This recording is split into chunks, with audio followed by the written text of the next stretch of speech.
आपको पता चले कि तारीख में एक ऐसा वाक़या भी पेश आया है कि जब फौजियों की मार्चिंग ने पुल गिरा दिया था। एक आवाज किसी दूसरी चीज को हिला सकती है, वो भी बिना छुए चीजें तोड़ सकती है, और ज़लज़ले में कुछ इमारतें ज्यादा तबाह की होती हैं। ये है रेजोनेंस और नेचुरल फ्रीक्वेंसी का कमाल। आइए हम जानते हैं कि नेचुरल फ्रीक्वेंसी और रेजोनेंस क्या होती है और ये कैसे काम करती हैं। जब आप किसी चीज को एक बार हिलाते हैं और फिर वो खुद से वाइब्रेट करने लगती है, तो जिस रफ्तार से वो वाइब्रेट करेगी वही उसकी नेचुरल फ्रीक्वेंसी होती है।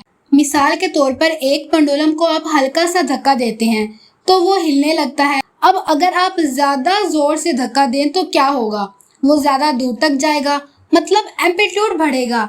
लेकिन क्या फ्रीक्वेंसी भी चेंज होगी, कम होगी या फिर ज्यादा? नहीं, ऐसा बिल्कुल भी नहीं। पेंडुलम की नेचुरल फ्रीक्वेंसी सेम रहती है, चाहे आप हल्की फोर्स लगाएं या फिर ज्यादा। लेकिन ऐसा क्यों इसकी फ्रीक्वेंसी चेंज नहीं होती? क्योंकि सिंपल पेंडुलम का टाइम पीरियड और नेचुरल फ्रीक्वेंसी सिर्फ और सिर्फ ग्रेविटी और लेंथ पे डिपेंड करती है।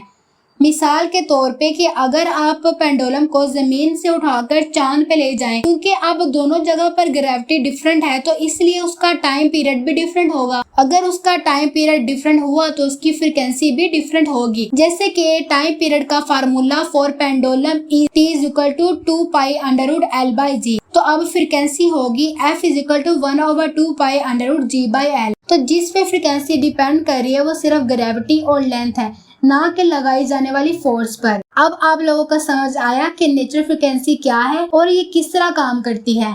इसी तरीके से इस कायनात की हर चीज की कोई ना कोई नेचुरल फ्रीक्वेंसी है। यहाँ तक कि हमारे जिस्म में मौजूद ऑर्गन्स जिस तरह दिल, गुर्दे, इन्हों की भी नेचुरल फ्रीक्वेंसी होती है। और क्या हो अगर इन हमारे ऑर्गन्स की नेचुरल फ्रीक्वेंसी किसी और चीज की फ्रीक्वेंसी से मैच कर जाए, जिस तरह साउंड, तो क्या होगा? ये हम जानेंगे नेक्स्ट वीडियो में।